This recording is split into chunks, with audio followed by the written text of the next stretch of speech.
Impresionante lo que estamos viendo en la escuela Santa Catalina. Mirá.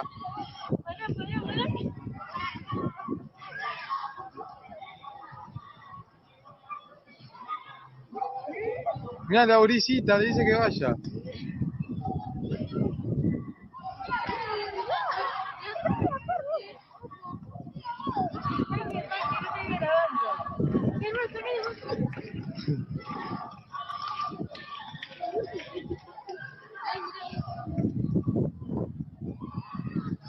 Ya la lleva de la mano.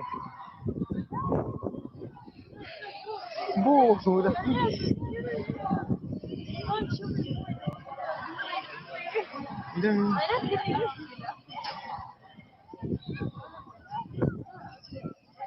Mirá, mirá qué hace.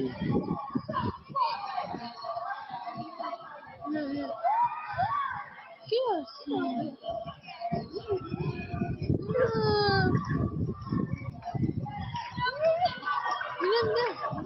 Mirá, saca. Hola, muy bienvenidos a Canal Fundación nuevamente. Esa introducción que acabamos de ver merece una explicación. Para ello no tenemos que hablar desde la política, no tenemos que hablar desde la economía, no tenemos que hablar desde simplemente cualquier lugar. Hay que hablar con la gente que sabe. Hay que oír a los expertos que hoy día no responden a una matriz cultural que pretende un cambio muy brutal. El cambio se basa sobre el siguiente concepto de naturaleza humana. Estadística o moralmente somos heterosexuales, pero personalmente homosexuales, sin saberlo o sabiéndolo, y por último somos transsexuados elemental o molecularmente. Ahí estoy citando a Deleuze y Guattari en el Anti-Edipo, y el Anti-Edipo lo que pretende es justamente poner en cuestión el conocimiento que tienen personas, psicoanalistas, psiquiatras, psicólogos, sobre los efectos que tiene sobre los niños, crecer sin ninguna contención de la libido y normalizando situaciones que son traumáticas y que devienen en personas quebradizas y psíquicamente inestables. Para ello, hoy día hemos traído y le damos la bienvenida a Ezequiel Baigorría, psicólogo clínico, preventor del abuso sexual infantil. Muy bienvenido, Ezequiel. Hola, Vanessa. Bueno, muchas gracias por la invitación y gracias, bueno, por tomarme en cuenta para hablar de un tema tan delicado y tan importante como es este, que es el de la educación sexual infantil desde el colegio. ¿Cómo se explica, Ezequiel? Seguramente se están preguntando nuestros telepensantes, porque los que ven este tipo de programas, y esto lo voy a repetir muchas veces, son personas que piensan. No son personas que simplemente se están tragando un discurso del buenismo y lo políticamente correcto. Somos personas que estamos buscando el bien de verdad. El camino al infierno está plagado de buenas intenciones. Yo creo que la mayor parte de quienes vieron el comienzo, la introducción a este programa, se preguntan, ¿qué pasa ahí? ¿Cómo es posible eso? ¿Cómo podemos entrar a entender esto? Bueno, en primer lugar, quería comentarte que ese es un video que fue filmado por unos adolescentes en una escuela de Uruguay. Uruguay tiene instalada la ley de ESI ya desde el gobierno de Mujica, lo cual es bastante común las clases de ESI. Y bueno, y este es uno de los resultados que se ha tomado, que es que, bueno, lo que venimos denunciando, esta es una prueba de que hay una hipersexualización de la sexualidad, digamos, una hipersexualización de la infancia. Es decir, los nenes de esta edad, que ahí tenían unos 4 o 5 años aproximadamente, son hipersexualizados, son estimulados para que justamente ocurran este tipo de cosas y se empieza a dar lugar a lo que puede llegar a ser un posible abuso. En este caso del video que vimos en particular, es importante destacar también que aparte de esto, o sea, no es casual que ocurra en ese lugar, digamos, son varios nenes tratando de tener algún tipo de placer sexual con otra nena, que si bien es un juego, pero es un juego bastante extraño. No es casual que se dé dentro de ese ámbito, en ese lugar, que se dé en la escuela. Puede ser que uno de los nenes pueda ya haber sido llegado o haber sido abusado en su casa, pero es muy difícil que sean todos. Ahí había como 4 o 5 chicos participando.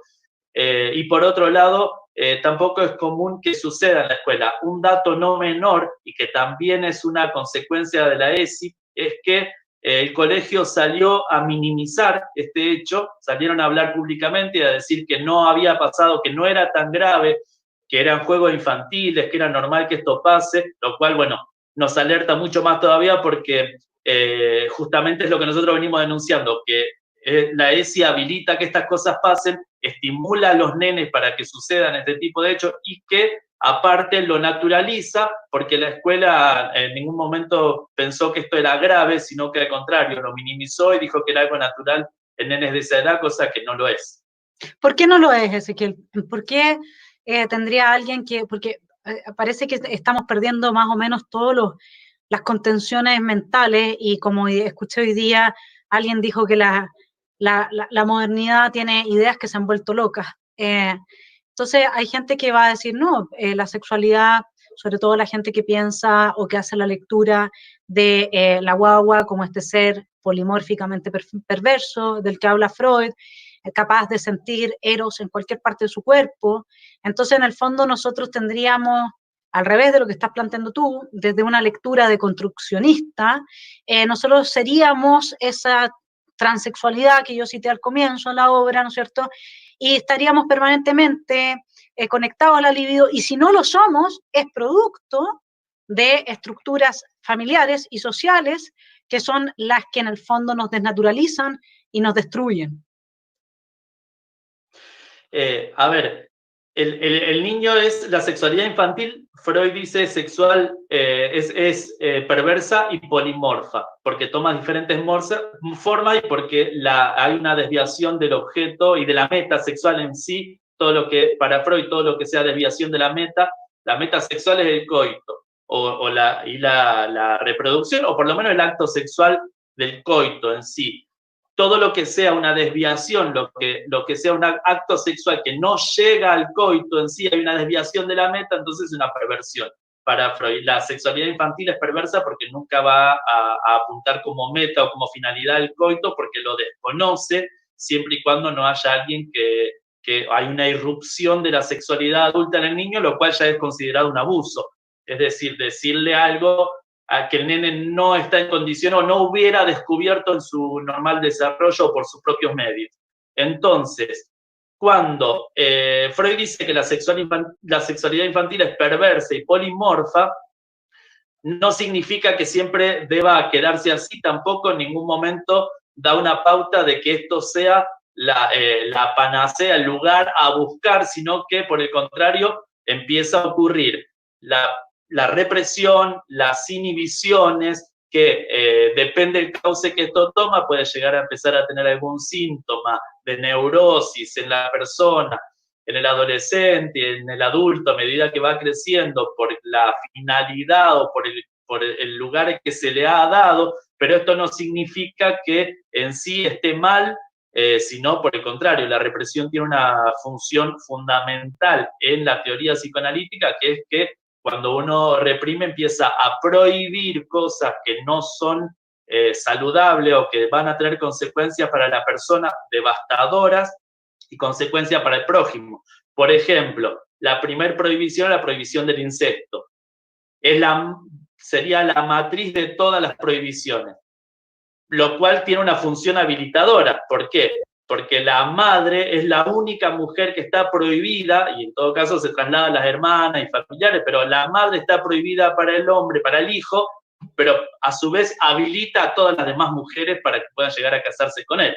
Entonces, si no hay represión, tampoco hay habilitación, y ahí, bueno, ya empieza a haber crisis mucho más severas, lo cual yo considero que ya dejaríamos, o por lo menos empezamos a disminuir la cantidad de síntomas neuróticos para empezar a tener un porcentaje cada vez más alto de perversiones y de neurosis, lo cual, bueno, ya en parte está sucediendo. Ezequiel, o sea, nosotros lo que tendríamos que decir es que no se trata de que sea una represión contra natura, ¿m? Y por lo tanto que sin una estructura cultural, los niños naturalmente propenderían a tener el tipo de juegos que vimos en ese video, sino que al contrario, sería parte, por lo tanto, de un ser humano sano que se realiza después en todos los ámbitos de la vida, incluido el ámbito sexual, el tener, digamos, una infancia que guarda cierta intimidad, el tener una infancia en la que los juegos son en torno justamente a lo que también la condición biológica de un niño tiene, ¿no? Un niño no está dado para poder consumar una relación sexual, su propio cuerpo no produce, digamos, no tiene las condiciones, ¿no es cierto? Entonces, porque acá el gran tema es qué es lo que qué es lo que se está normalizando, qué es lo que la gente está entendiendo, que parece que podría ser que estuviera bien. ¿Cómo explicarle a la gente que lo natural justamente es que no te acuestas con tu madre ni con tu padre, que no tienes este tipo de juegos en forma, a menos de que estén súper exacerbados en ese contexto de hipersexualización que les da la ESI, y que no es un tema de represión como represión, sino que porque ahí también hay en el uso del lenguaje hay un significante muy importante. No es que alguien te reprima para que no tengas deseo sexual por tu madre. Es que a la mayor parte no se le ocurre nada más. No es un tema, ¿no? O sea, de partida que uno está vieja para los hijos, digamos, ¿no? Pero no es represión. No, Eso es no algo que solo no que no está. se le ocurre, no solo que no se le ocurre, sino que aparte, a ver, muy angustiante y es muy nocivo para la persona, digamos, es perjudicial, nadie se siente bien haciendo eso, no es una cuestión de liberar la represión, porque sí, por algo está instaurado, digamos, se va instaurando porque habilita la vida en sociedad como rasgo más importante. Claro, desde la entrada política que yo he estado analizando, psicopolítica, hablan estos autores de que la represión general solo se ejerce sobre el deseo y no solo sobre las necesidades o intereses a través de la represión sexual. La familia es el agente delegado de esta represión, en tanto asegura una reproducción psicológica de masas del sistema económico de una sociedad. Acá habría, no quiero entrar tanto ahí, pero habría detrás de eso y también la búsqueda con esto. Yo estoy haciendo un vínculo entre estos autores y ESI, porque en realidad es muy impresionante leer a estos autores y luego ver lo que está pasando con ESI. Luego puede ser que el vínculo sea espurio en términos de que la gente que ha creado ESI no haya leído a estos autores, pero las ideas van empapando y se van contagiando y vienen desde distintos lugares. Acá está Foucault entre medio, hay mucha otra gente entre medio, digamos, que ha pensado esto de que, por ejemplo, la homosexualidad o el tema del incesto o el tema de la pedofilia son creaciones culturales que reprimen el deseo generando un sujeto adecuado a la represión capitalista. Hacen un poco ese es el trabajo ideológico que hay detrás.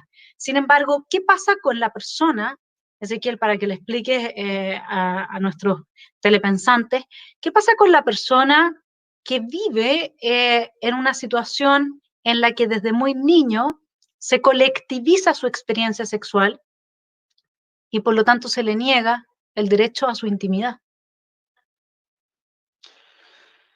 A ver, bueno, por ahí algo que yo siempre menciono y explico es la constitución de los diques anímicos que Freud menciona en 3 ensayos de su teoría sexual, en cuanto que funcionan en el periodo de latencia que va entre los 5 años y la preadolescencia, entre 5 y 11 o 12 años. Se constituyen los diques anímicos que son el asco, la vergüenza y la moral. Estos diques para Freud sirven de contención para las pulsiones sexuales. Las pulsiones sexuales necesitan un freno y algo que lo encauce, que lo dirija en sí. Entonces, si hay asco, bueno, va a frenar y la pulsión, como un cauce de un río o de un arroyo, va a tratar de buscar otro lugar en donde pueda llegar, otro camino, otro recorrido, en donde pueda llegar a satisfacerse, pero sin que produzca estos sentimientos. Si hay vergüenza es lo mismo. Entonces, en el periodo de latencia se constituyen estos diques anímicos.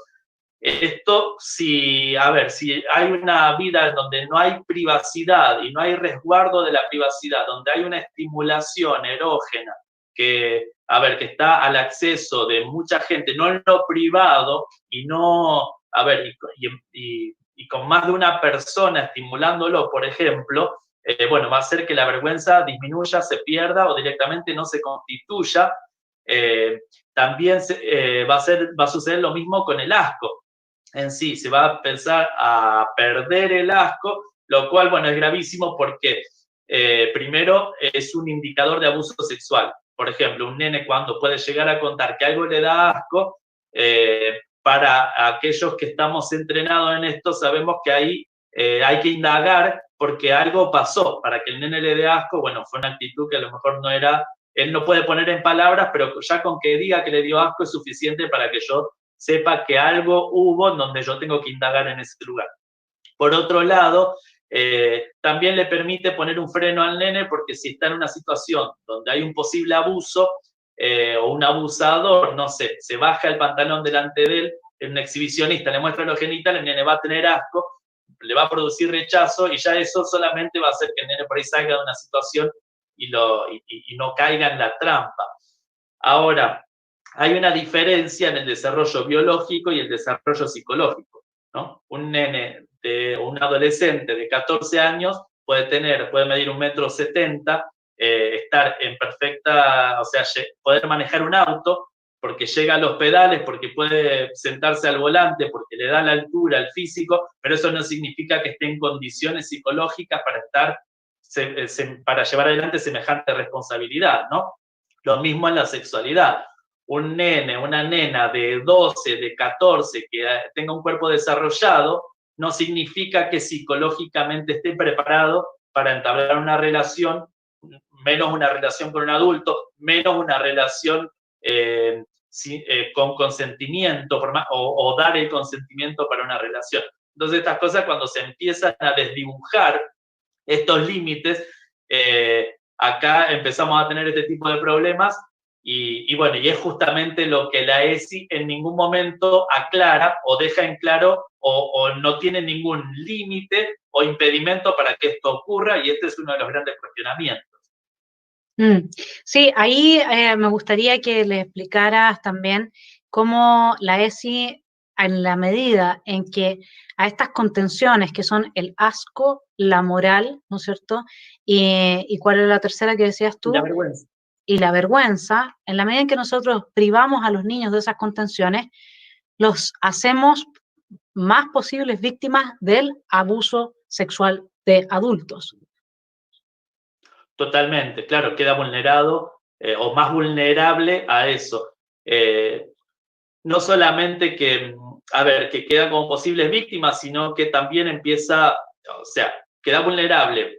Es muy posible que alguien abuse de ellos. Se prepara el escenario para que ocurra el abuso, porque si entra un pedófilo a dar clases en un colegio, va a tener a su disposición un grupo de 20, 30 chicos para poder hacer, en el marco de la ESI, hacer lo que quiera durante 1 hora, lo cual es muchísimo tiempo, 40 minutos.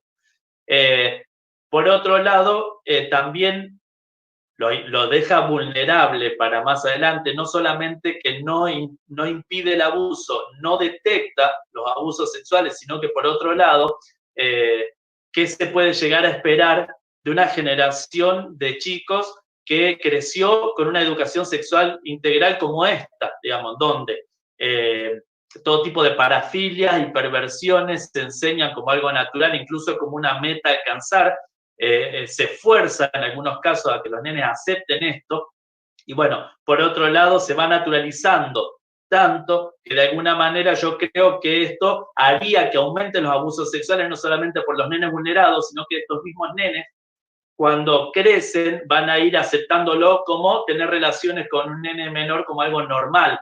Los nenes que han pasado por ESI, hayan sido abusados o no, ya van perdiendo ese registro que a lo mejor desde niño todavía no llega a calar, a pegar tan fuerte, pero más grande, de adulto, o sea, no se constituyó esta barrera de que a un nene menor no se lo toca, o no se lo ve desnudo, o no se le pide que se desnude, sino que al contrario, se naturaliza. Entonces, cuando tenga 25, 30 años, el tipo no va a tener ningún problema de acceder ¿no? A tener sexo con un niño. Entonces esto también es peligrosísimo a la larga. Sí, ahí hay un tema que, bueno, me gustaría que le diéramos algunos ejemplos respecto de lo que tú has podido investigar, porque no, me gustaría como repetir un poco lo que tú dijiste para que quede muy, muy claro. En el fondo, ¿qué es lo que pasa?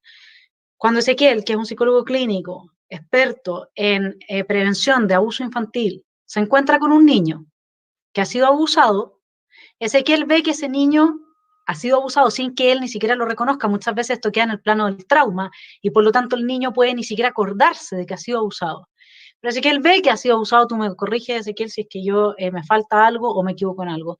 Porque hay ciertos rasgos psicológicos de ese niño que están asociados al asco, que están asociados a la vergüenza, que están asociados a una determinada conducta que uno ve que no es normal en un niño que no ha sido abusado.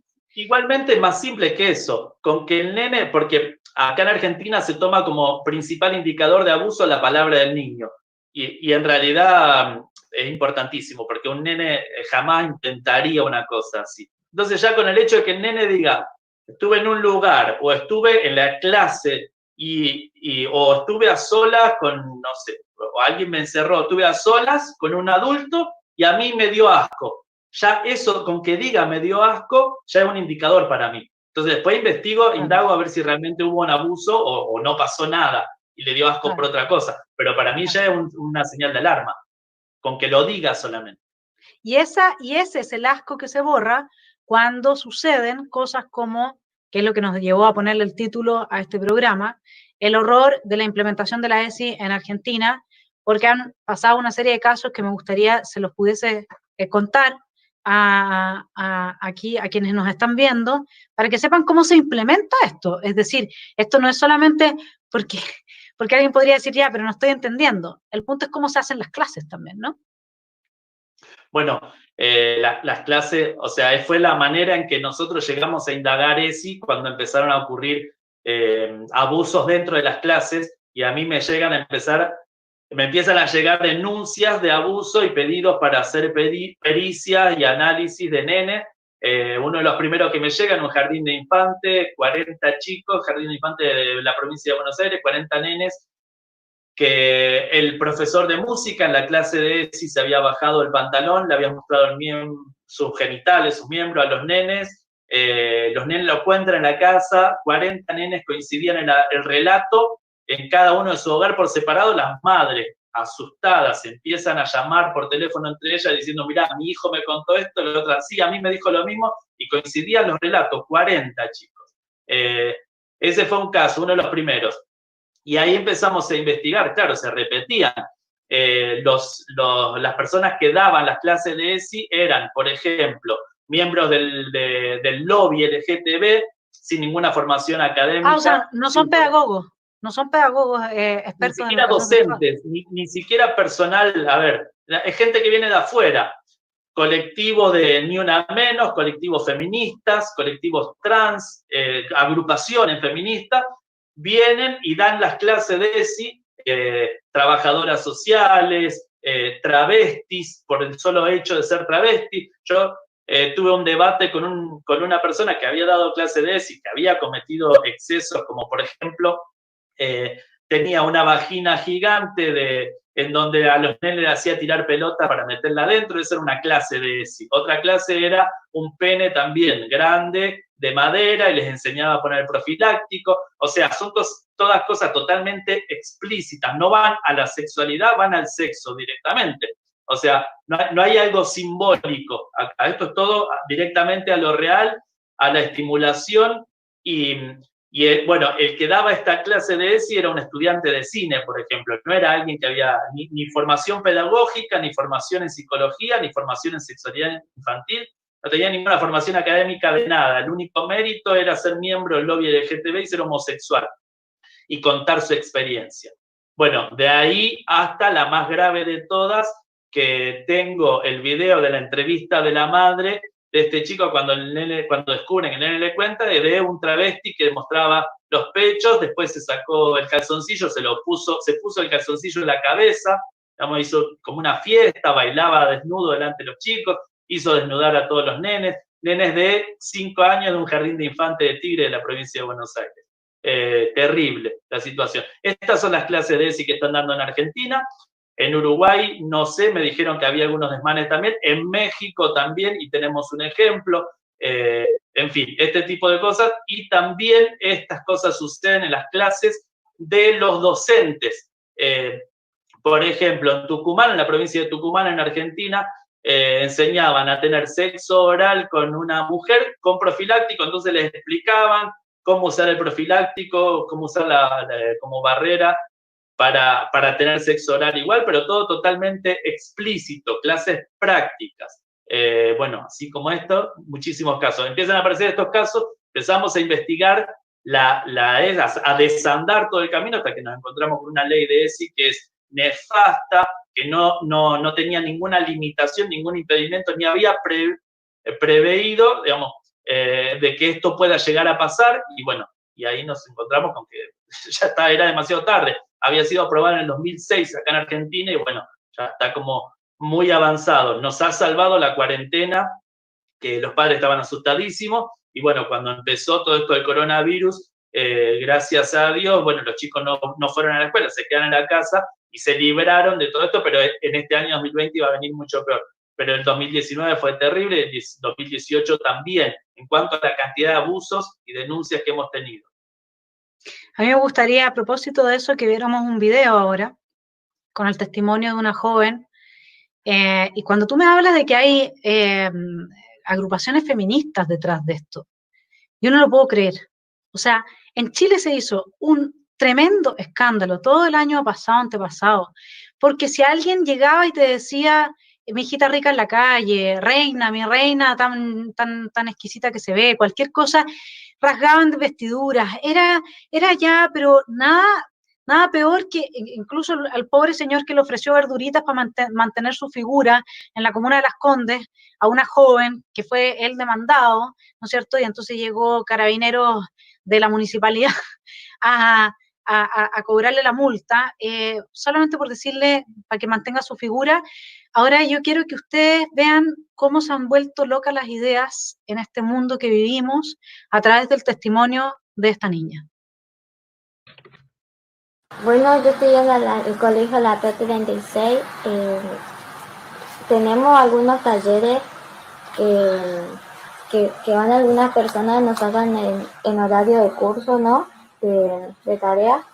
Y nos mandan a otro curso, pero sin nuestros profesores, sino que quedamos solo con ellos. O sea, tus profesores no están. No, con nosotros no, sino que ellos salen. Cuando entramos nosotros, ellos salen y quedamos solo con las personas que ni idea quiénes son. Y quedamos solo con ellos y ellos nos hacen preguntas incómodas, ¿no? Como cómo sentís cuando te penetran, algo así, o qué sentiste la primera vez, te gustó, tuviste sentimiento, ¿no? Y es algo incómodo que te pregunten eso. Así hacen todos los jueves en nuestro colegio. Es medio como un taller que hacen y así van avanzando. Aparte de la pregunta, ¿eso te dan algún papel para que vos contestes la pregunta o no?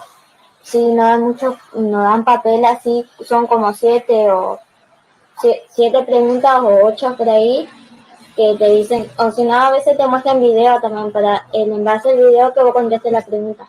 Que vos hagas un resumen y que haga un resumen y que conteste. ¿Te acordás algún tipo de pregunta que tenía el papel ese?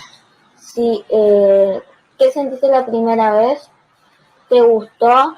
Una de las preguntas. ¿Y qué es el sentimiento para vos? Si tuviste sentimiento o no cuando te penetró más o menos, ¿no? ¿Y qué sentiste? ¿Te sentías bien? ¿Te sentías mal? ¿Te lo hizo bien? ¿No era como esperabas o no era como no te esperaba? Y así. Y ahí en base a los videos. Si vos no te querés quedar en la clase, ya te dicen, bueno, andate afuera si no te interesa. Hay mucho que le interesa, pero ya sabes, tú no.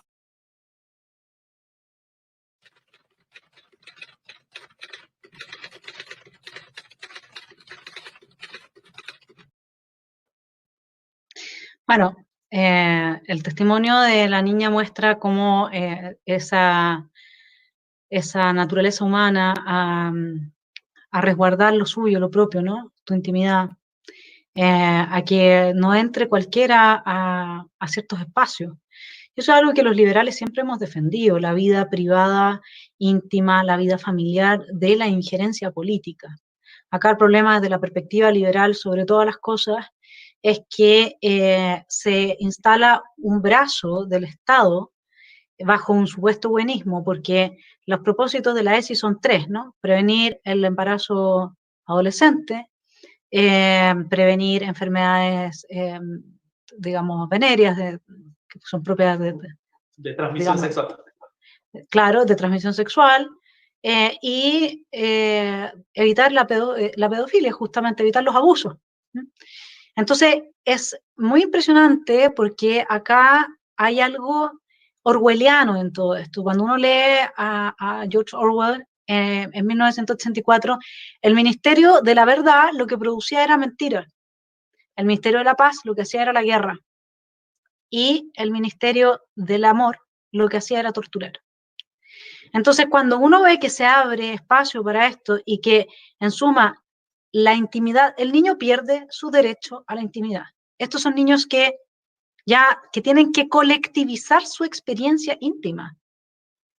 O sea, me extraña que eso no se esté viendo como un problema mayor, porque es la relación contigo mismo, y luego en lo más íntimo de ti mismo tienes que abrirte a la injerencia de adultos. Yo me pregunto, ¿qué pasa si en una sala donde hay esos niños, digamos, quizás un poco mayores, 7 años, 8 años, un profesor les muestra el miembro y un niño dice, no me gusta?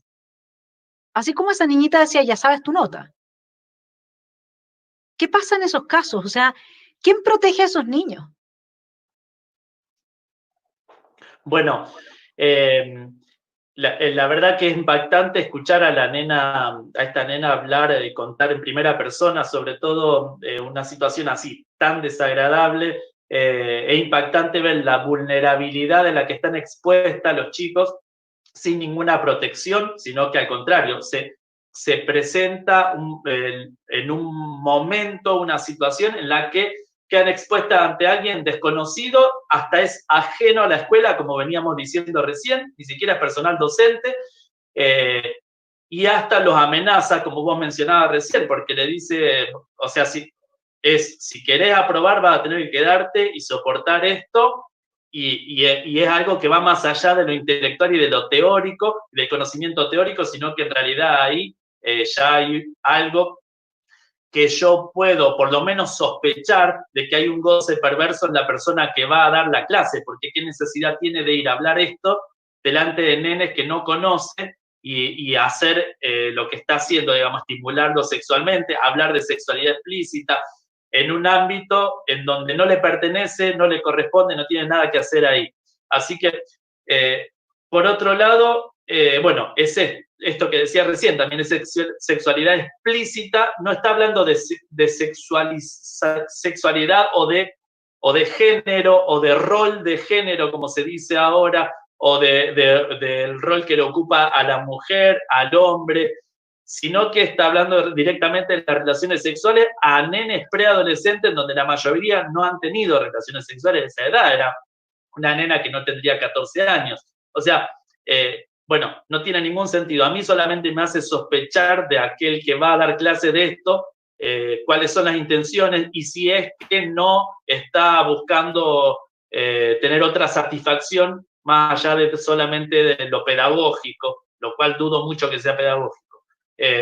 Para mí hay otra intención. En cuanto a lo que dijiste que es orwelliano, yo siempre me inclino a hablar también desde Un Mundo Feliz de Huxley, cuando la sexualidad se banaliza, se le quita no sé si lo recordás, la novela, se le quita la afectividad, la emoción, y esta es otra de las críticas que yo hago a la ESI, en sí, que apunta a esto, a desafectivizar la sexualidad, a quitarle lo más importante que es el amor y los afectos, para que solamente pase a ser algo vano. Esto, lejos de prevenir las ETS, las enfermedades de transmisión sexual, al contrario, lo promueve porque la promiscuidad es el principal factor de contagio de enfermedad de transmisión sexual. Cuanto más una persona tiene una sola pareja, cuanto menos promiscuo es, menos posibilidades hay de contagiarse.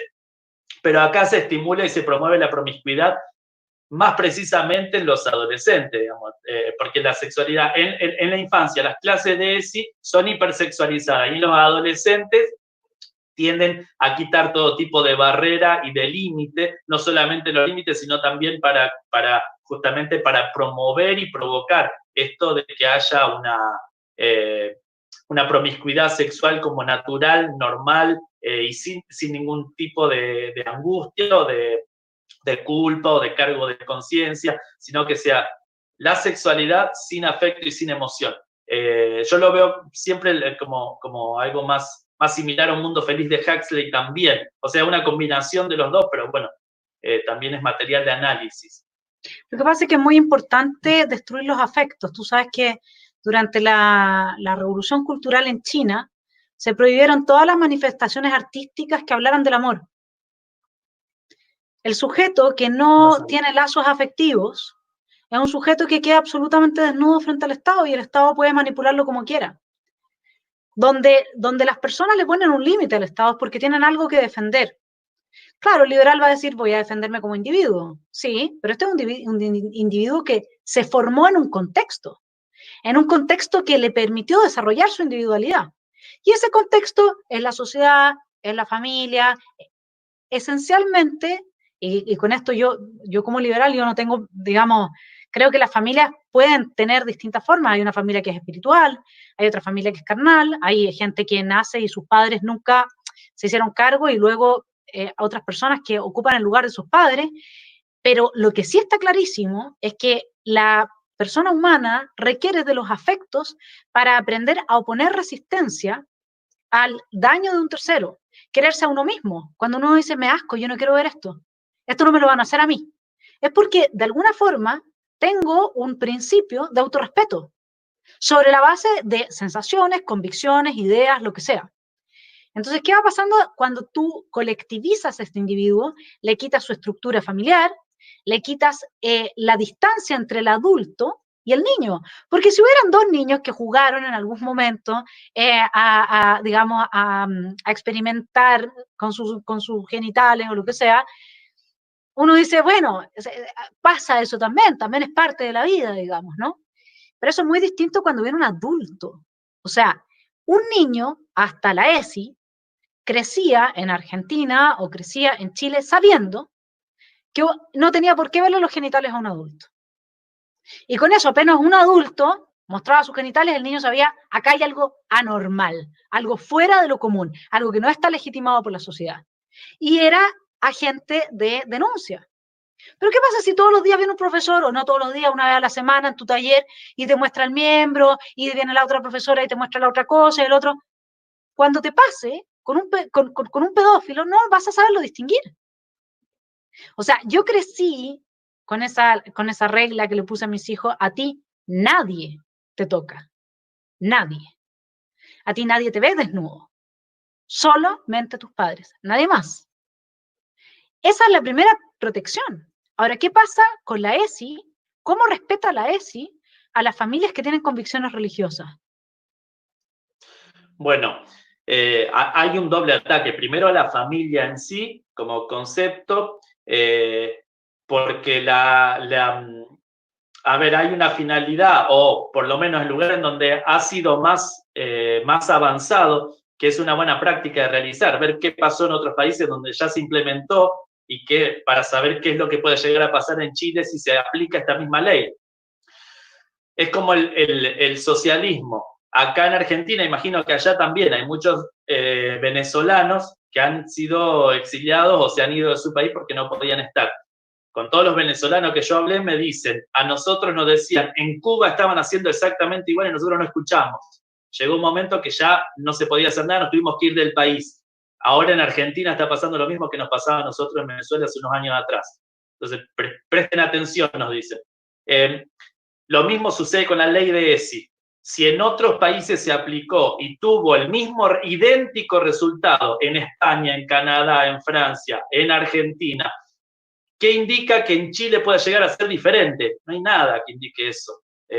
Y en todos los lugares dijeron lo mismo. En todos los lugares dijeron que eran exagerados, y todos te dicen lo mismo que te dice el socialismo. No, lo que pasa es que en España se aplicó mal, pero acá no va a pasar eso. Lo que pasa es que en Argentina, no, en Argentina tienen otras leyes, pero acá nosotros estamos seguros que no nos va a pasar. Bueno, siempre el mismo verso, la misma mentira, todos los lugares aplicaron lo mismo, igual que en el aborto se aplica de la misma manera, es sistemático, ni siquiera hacen un gasto de energía de inventar una estrategia nueva, la repiten porque es como una bajada de línea. Ahora, en la ley de ESI también se enseña al aborto como un derecho, y hay clases, ahora durante la cuarentena hay clases virtuales para que vos puedas enseñarle a tu hijo que el aborto es un derecho, por ejemplo. Entonces enseñan el asesinato intrauterino como un derecho. Por otro lado, como destrucción de la familia, digo. Por otro lado, atacan directamente a la familia y particularmente a la familia de tradición judeocristiana. Es decir, esta otra paradoja enorme que tiene el progresismo actual, que es que todos los hombres son posibles violadores, todos los hombres son potenciales violadores, y más si es un hombre religioso o con convicciones religiosas o practicante, excepto el abusador. El abusador no es un violador, es una persona que le fue mal en la vida, que fue una víctima de la sociedad en sí. Él era un buen tipo, lástima que le fue mal en la vida. O sea, al violador lo defiende, al hombre de familia lo ataca y lo pone como un posible violador, posible femicida, bueno, en fin, esa incoherencia y ese despego que tiene de la realidad el discurso progresista de la época. Ataca a la familia judeo-cristiana en particular y con más énfasis. Y por otro lado, como vos decís, destruye los lazos familiares. Hay una invasión del Estado en un tema tan delicado como es la sexualidad, en donde, yo no sé bien cómo será allá en Chile, pero acá en Argentina, la educación, el sistema educativo no está en condiciones para abordar un tema como este, no está en condiciones. De por sí, tiene que empezar a rever las bases de la formación docente, las bases del sistema en sí, de las instituciones, del manejo institucional, y no hablo de la institución como edificio, sino del manejo de las relaciones profesionales interdisciplinariamente, las capacitaciones, las bajadas de contenido al ministerio, la revisión de contenido. O sea, es como pretender edificar una casa en donde los cimientos no están terminados o no están bien puestos, donde tiene columnas que están algunas torcidas, otras quedaron por la mitad, una se terminó, y pretender poner el techo encima de eso y hacerte creer que lo genial va a ser que esta casa tenga techo, cuando te faltan las paredes, cuando las aberturas te las robaron, cuando los cimientos, algunos están mal construidos, otros no se secaron todavía, otros fueron, en vez de haber sido con cemento, lo hicieron con cartón. O sea, es imposible hablar de educación sexual adentro de la escuela cuando todavía no hubo un montón de cosas previas que tienen que estar resueltas antes de llegar a esto. Es como un plazo demasiado adelantado. Y por otro lado, una invasión enorme de parte del Estado en la intimidad, en los niños y en el hogar, en la familia. O sea, los nenes tienen que ser educados con los valores de su propia familia, no con lo que impone el Estado. El Estado no tiene por qué meterse en la sexualidad infantil, para nada. Y en todo caso, tiene que resolver un montón de cosas primero antes de llegar a hablar de un tema tan delicado como este. Claro, y tener gente preparada, gente que haga educación sexual sabiendo lo que sabes tú y lo que saben otras personas que se dedican justamente a prevenir los abusos sexuales infantiles, porque si es que ese fuese el contexto y realmente lo que ESI dice que quiere lograr fuera realidad, entonces haciendo esas clases habrían personas como tú, que se dedican a prevenir el abuso sexual infantil. No cualquier persona es una minoría sexual. Luego, ¿qué es lo que pasa cuando se quiere avanzar en la inclusión de las minorías? Que yo, por supuesto, que estoy absolutamente de acuerdo y estoy de acuerdo con la diversidad sexual. Que eso es un avance que se puede hacer desde una promoción de la empatía, desde una consideración del otro como mi igual, con independencia de si es hombre, mujer, heterosexual, homosexual, etcétera, con los principios liberales que están a la base de las democracias constitucionales y que están a la base del cristianismo que dice ama al prójimo como a ti mismo, ¿no?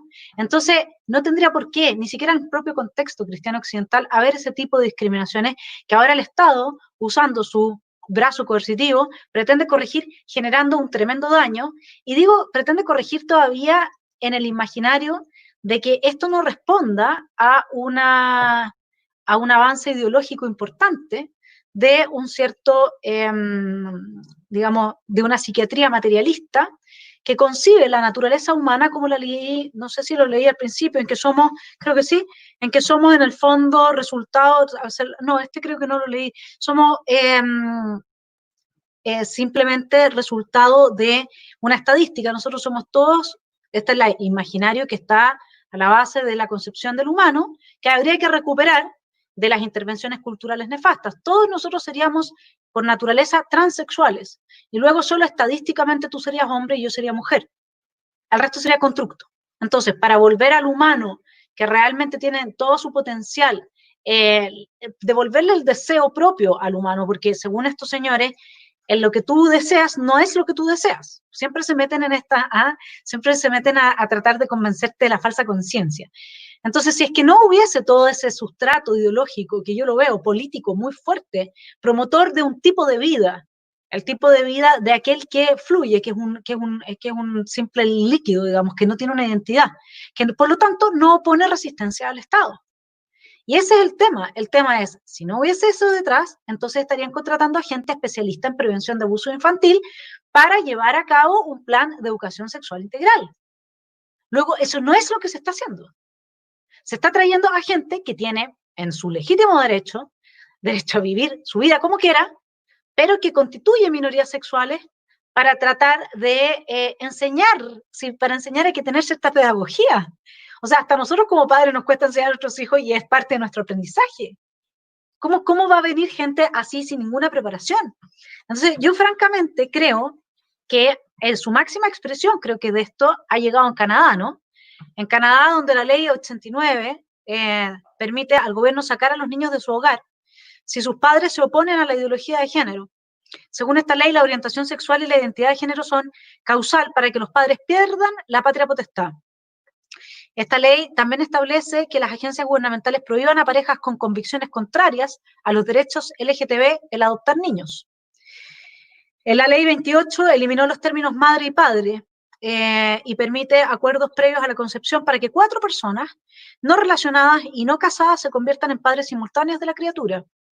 Y así puedo seguir leyendo infinitamente, digamos, en Canadá es donde se ha llegado al mayor extremo respecto de la institucionalización de que es inevitable verlo como un ataque a yo no soy conservadora, digamos, pero porque soy liberal, el liberal entiende, tiene a la base uno de sus principios fundamentales, es que daría mi vida porque tú pudieras decir lo que piensas, ¿no?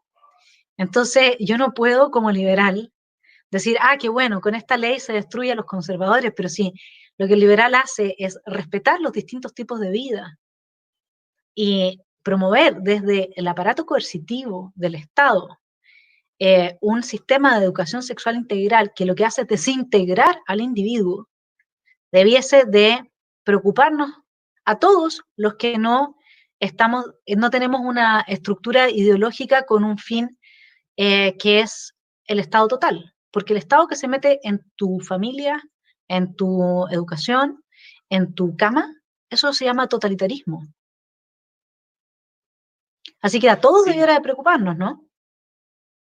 Totalmente, estoy de acuerdo en todo lo que mencionabas, Vanessa. Mirá, en cuanto al sustrato ideológico, yo hice un análisis de todo el material docente que el Ministerio de Educación de la Nación Argentina baja para formación docente en esta materia, en la ESI, la Educación Sexual Integral, y me encontré con que todo ese material que está disponible en las páginas web y que tiene acceso al público, todo ese material dice que es con perspectiva de género. Y la idea de la perspectiva de género es incluir a aquellos que se sienten excluidos por no ser género binario, es decir, por no ser heterosexuales.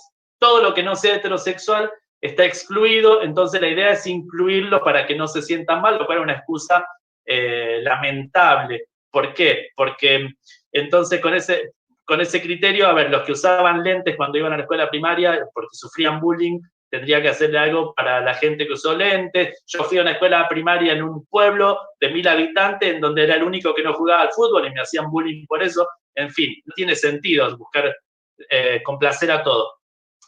Y genera una persona débil en el sentido de que si todo el sistema se adapta, ¿cuándo va a superar las dificultades para hacer esto que tenga una identidad más fuerte? O sea, le impide incluso generar un nuevo recurso de vida. Ahora, ¿qué pasa con los LGTB que están en contra del aborto? ¿No?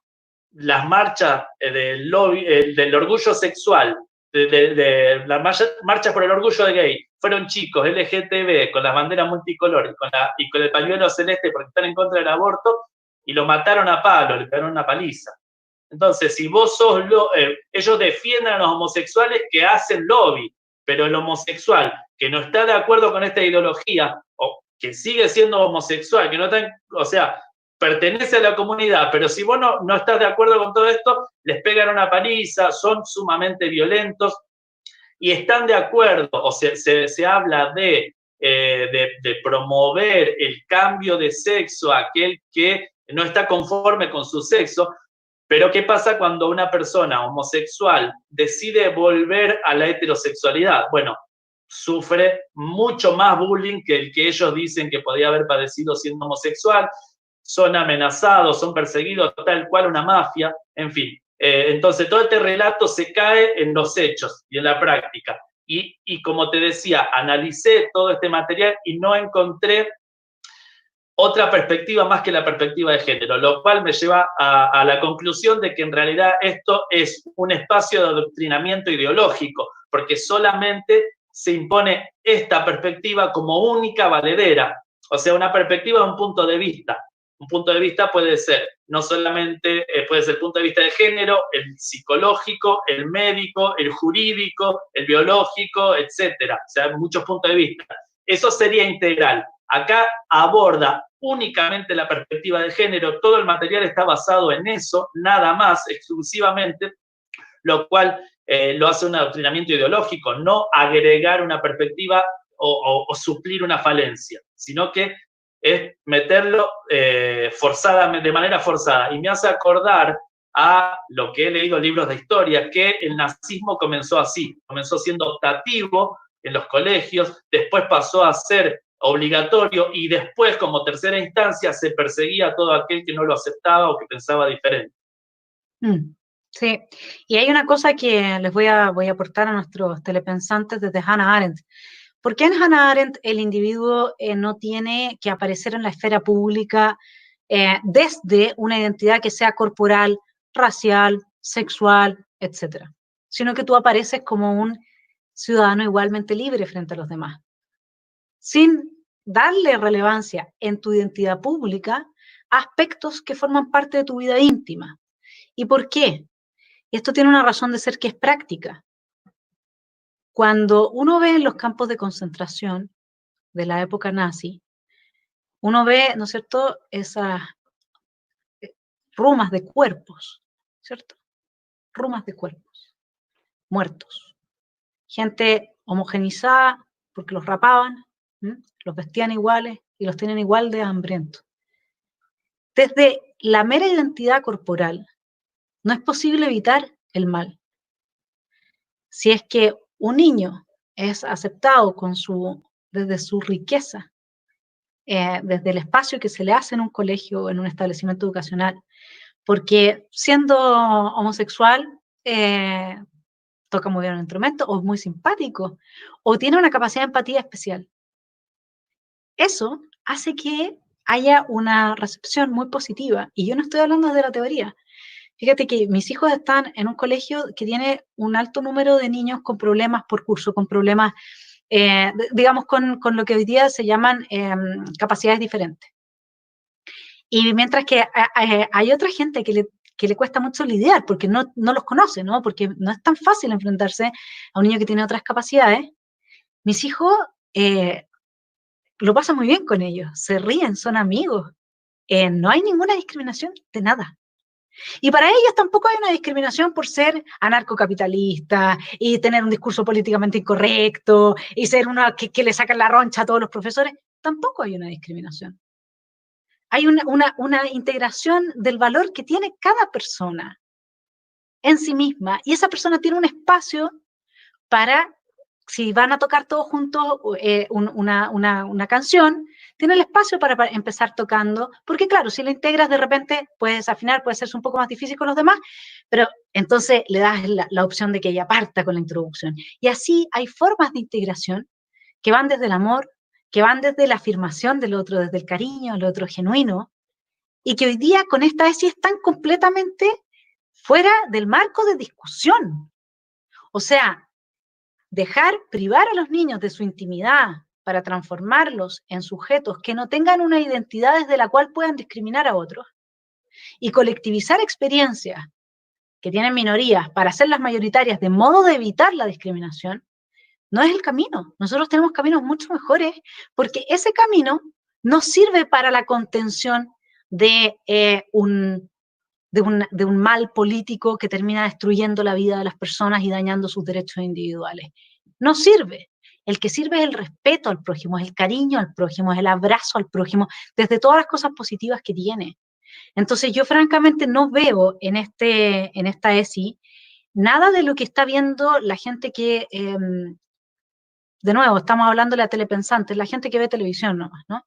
La gente que no quiere pensar sobre si aquí realmente hay algo bueno o no. La gente que le basta la declaración de las buenas intenciones, los dormidos, como diría Zaratustra, la gente que todavía no despierta, porque acá en Chile se usó mucho el despierta, pero en realidad lo único que nosotros debiéramos de despertar es a saber distinguir entre el discurso, la realidad, entre cómo se aplican los buenismos y si realmente le hacen el bien a los niños. Son los niños los que están en juego.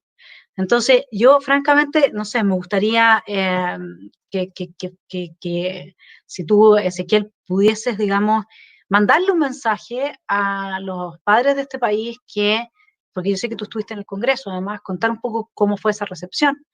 Ese video, digamos, en el que tú les explicas, digamos, cómo ha sido implementada la ESI en Argentina, y darles un mensaje que les sirva para tomarse de argumentos y herramientas para ponerle el límite a esto. Bueno, la recepción y la experiencia, la verdad que ha sido excelente. Me encontré con un grupo humano de gente que, bueno, con el cual sigo en contacto hasta el día de hoy, que nos hemos llevado fantástico, que han hecho un esfuerzo enorme para que pueda estar junto con Viviana, que éramos dos expositores de acá Argentina, Viviana Álvarez, que pertenece a Docentes por la Vida. Y bueno, la verdad que ha sido una experiencia increíble poder estar en un congreso en otro país que no es el mío, en otra nación. Y bueno, y por otro lado, no deja de impactarme el hecho de que se repita exactamente igual y sea tan similar la forma de instalar políticas, a ver, que no se adaptan al territorio, sino que directamente responden a intereses internacionales, porque no se puede creer que sea igual en Perú, en Chile, en Uruguay, en Paraguay, en Argentina, en Colombia, en Venezuela, en todos los países donde yo estoy hablando de Sudamérica y Latinoamérica está pasando exactamente lo mismo. Ecuador, como no se puede creer, no son políticas que se adaptan a la región y a la población, sino que se repiten. Bueno, es muy llamativo y a mí no deja de impactarme. Por otro lado, dos reflexiones finales. La penúltima.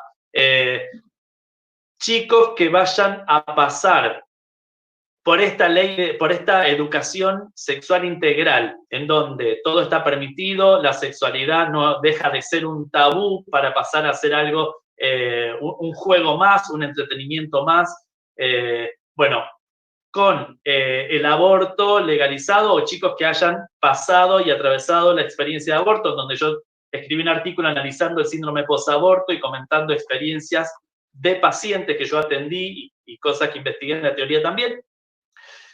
y chicos que van a tener un consumo de drogas por la legalización de la marihuana, que acá en Argentina se está hablando desde hace tiempo, la legalización de las drogas, pero gente que pase por, perdón, por esta ESI, de educación sexual de esta manera, que atraviesen por la experiencia del aborto, que consuman marihuana o consuman drogas que sean legales, ¿qué va a pasar dentro de 20 años o dentro de 30 años, ¿no? Para hacer un ejercicio, porque esta generación va a ser la que nos gobierne dentro de 30 años y la que tome decisiones. Entonces, ¿qué va a pasar? ¿Cómo va a terminar esto, no? ¿Qué se pretende lograr? ¿Cuál va a ser el producto?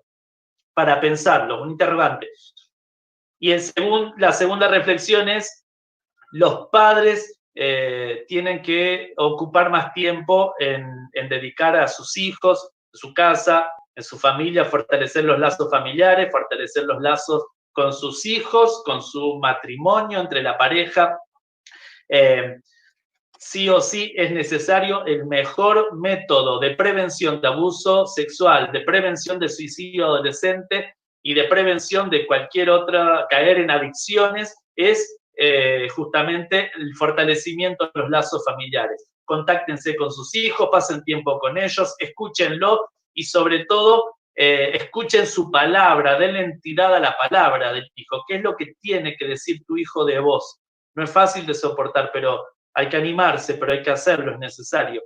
¿Cuál es la opinión que tiene de vos? Bueno, me parece esto ya como mucho trabajo, pero es lo más importante. Esta es mi reflexión. Ocúpense de sus hijos, no los entreguen, no los larguen antes de que sea demasiado tarde. Sí, te agradezco, Ezequiel, y me imagino que este mensaje va a calar hondo. Yo quisiera también decirles que en los momentos difíciles que me tocó con mis hijos de la adolescencia, yo descubrí, hice un importante descubrimiento. No se trataba de prohibirles algo, se trataba de ofrecerles otra cosa. Entonces, en lugar de prohibirles estar 30 horas en el computador, lo que yo hacía era tomarlo y decirles, vamos a ir a ver una obra de teatro. Y eso es lo que vuelve a reunir, porque en la época de la adolescencia es muy difícil, vuelve a reunir a los padres con los hijos, no tanto desde la prohibición, del ejercicio de una autoridad que no se explica a sí misma, sino que de una reunión, y de una reunión en que uno desarrolla esa complicidad tan linda con los hijos cuando uno tiene un mundo común, cuando uno configura un mundo común, porque al final lo que más nos importa son nuestros hijos. Si algo les pasa, nos sacamos el riñón si es que necesitan un riñón. Y no olvidarse de eso, y como tú dices, también de la pareja, porque acá tenemos que llamar a que justamente es el amor lo que nos va a poder sacar de esto, lo que va a poder ayudar a integrar a las personas que han sido históricamente discriminadas de forma muy injusta, pero es el amor, no es la imposición estatal de una coerción espantosa, homogeneizante, destructiva de la vida humana, en que deja a los niños sin sus parámetros, sin sus padres, sin su contención psicológica, y luego podemos augurar el nacimiento de generaciones de adultos bastante complicadas, ¿no? Así es que te agradecemos desde Fundación nuevamente, Canal Fundación nuevamente, y quisiera dejarlos a todos invitados para los programas que tenemos en este canal, para los telepensantes. El día lunes a las 19 horas tenemos Contexto, el martes a la misma hora Carta Magna, el miércoles a las 14 horas Detrás de la Historia con Magdalena Mervilá, que es una excelente historiadora. Luego a las 19 horas Generación Z. El jueves estamos con Rojo Edwards y con Gonzalo de la Carrera en Despierta Chile, y esperamos entonces que esta entrevista les haya servido para despertar algunas cosas, nutrir su propio pensamiento, y muchas gracias, Ezequiel, nuevamente. Los vamos a dejar con el ejemplo de lo que es una clase de sí, para que terminen por ver cómo se ha implementado la educación sexual integral en Argentina. Que tengan un muy buen fin de semana.